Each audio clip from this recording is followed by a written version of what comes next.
Hello everyone. This is the second class of Environmental Economics and Population.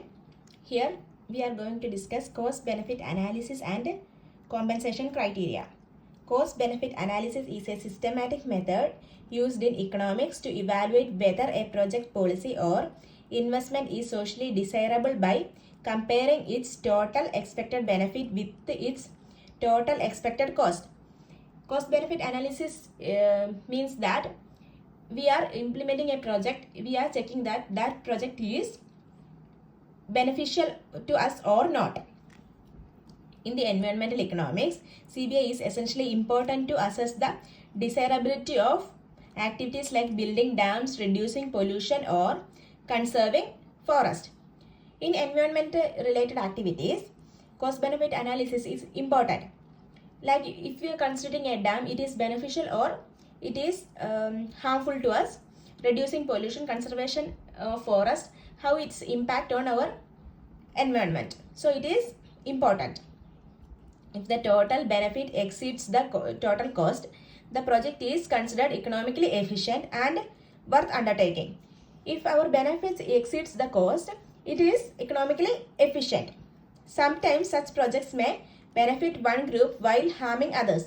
Some projects will benefit some group and harmful to some other groups. In such cases, economics use compensation criteria to determine whether the project should proceed. In that situation, we need to proceed our project. We use compensation criteria. The beneficial person gave compensation to that harmful person. Two major compensation criteria are the Calder-Hicks criteria and Pareto criteria. The Pareto criteria states that a policy change is an improvement only if at least one person gains and no one else loses. In this Pareto criteria, we says that if a project is efficient only if one person is get improvement and not harming others. This condition is rarely met in real life policies. It has some limitations. Calder-Hicks criteria is more practical. It suggests that a policy is acceptable if the winners could hypothetically compensate to the losers and still be better off even if the compensation does not actually occur. In Calder-Hicks criteria, if a project is beneficial, if the winner will compensate to that loser, then it is beneficial.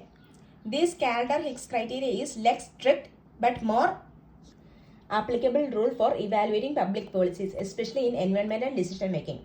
In this Calder-Hicks criteria, it was more efficient. It says that in case of environmental goods, that beneficial person will give compensation to that harmful person. In essential cost benefit analysis, combining with compensation criteria helps policymakers make rational choices about the use of scarce environmental resources. These help us to make decisions on using scarce environmental resources. That beneficial person will give compensation to that harmful persons. Next one is valuation of environmental goods. Environmental valuation is essential for proper environmental management and policy formulation, since it monitors the benefit acquired from the preservation of natural resources and ecosystem. Environmental valuation is essential for proper environmental management and policy formulation. There are two primary approaches to the economic valuation of environmental goods that are normally traded in the market: direct method and indirect method. There are two methods for economic valuation of environmental goods: direct method and indirect method. Direct method of valuation are those that base value on expressed individual preference directly. Here we are giving individual preference directly, while indirect method deduce the value from associated economic activity or market behavior. As its name suggests, it was calculating through indirect method. Understanding the two approaches provides a complete perspective on the true worth of environmental assets and guide better decision making in environmental conservation and resource allocation. These two methods gives us a clear idea about how we can calculate environmental goods value and environmental conservation, resource allocation, etc. Next one is direct valuation method. Direct valuation methods are based on measures of expressed preference of people for environmental goods according to their willingness to pay. If how much amount we are willing to pay to enjoy environmental services, that was the direct method valuation. The aim of this method is to collect information directly from individuals about the value attached to a certain improvement in the environment or conservation effort. It says that how much we are willing to pay for it to enjoy that environmental services. First method is contingent valuation. This involves questionnaire based surveys of people's willing to pay for certain environmental benefits or to avoid certain environmental damages. Here we are approaching like a questionnaire or survey method to ask questions to that people how much they are willing to pay for certain environmental benefit to avoid certain environmental damage. How much they are willing to pay for to get that advantage. The survey method asks the respondent hypothetical questions about their willingness to pay or improvement or prevent a decline in the environmental quality. How much they are willing to pay to save that damaging environmental quality. This approach provides a direct estimate of value people placed on specific environmental goods. It says that how much individuals are ready to pay to ensure their environmental services and environmental quality. Next one is choice modeling. The idea is that individuals are presented with a set of hypothetical scenarios varying in the terms of environmental attributes and cost. Here we are giving a different sets of hypothetical scenario about varying environmental cost. In analyzing these choices, it became possible for one to estimate the value that people placing on elements related to environmental goods, clean air, natural habitat, preservation, etc. Here we are giving different hypothetical choices to people. After they are choosing some from that, then we can conclude that how much they are ready to pay for that services, but at what amount they are valuing the environmental goods, etc. This was choice modeling. It was we are giving so much choices to the people.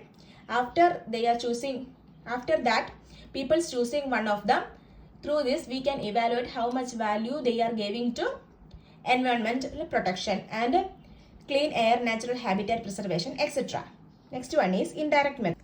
Indirect valuation method are based on related economic activity and behavior. It was related to how the economic activity and the behavior of the people. Therefore, estimating the value of environmental goods, the method implies that value from observable data rather than questioning people directly. It says that it was indirect method. Here we are observing the people's attitude and people's behavior rather than asking questions directly. First one is travel cost method. This is based on expenditure of a person has to incur by travel and other related expenditure to visit a recreational site or natural amenities. It says that it was travel cost. How much amount they are willing to pay to travel a place or to view a natural site, to reach that place, how much they are willing to pay. The economists can relate travel cost to the number of visit. How much number they are visiting a place, that much cost they are willing to. And hence infer that the relationship of the value that people attach to that recreational or aesthetic value of that respective sites. If we are going to one place more time, we are giving more cost to that. Through this method, we can analyze how much they are valuing environment. That was travel cost method. Second one is hedonic pricing. Here, it is a method used to estimate the value of environmental attributes through analysis of variations in the property pricing. Here, we are valuing environmental attributes through analysis of property pricing. We are giving value to that property. Through this, we can evaluate the environmental value. For example, property near clean lakes or parks will get higher prices due to more desirable environmental characteristics. If a place near to a clean lake, the price of that place will increase due to environmental preference. Then it is possible to estimate implicit values of environmental attributes embedded within the real estate market using these price differentials. We can say that a place near a highway, its price will increase. So we can calculate it related to real estate market. Through this, we can calculate other properties value depends on environmental place value. That was hedonic pricing. Third one is damage cost avoided. Its name suggests damage cost avoided. It tries to estimate how much value is given in averting environmental degradation by inferring values from the cost of reducing environmental damage.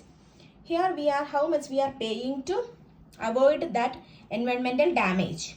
For example, cost of installing air pollution control equipment to provide, it is an indirect measure of valuing air quality. If we are implementing air pollution control machine to get good air quality, through this method, damage cost avoidance method, we are investing in environment related goods to avoid environmental damage. So its example for that, cost of installing air pollution control equipment provide indirect measurement for valuing air quality. That was damage cost method. These are the three methods of indirect valuation method. If you found this section helpful in any way, please don't forget to like, share and subscribe to the channel. Thank you.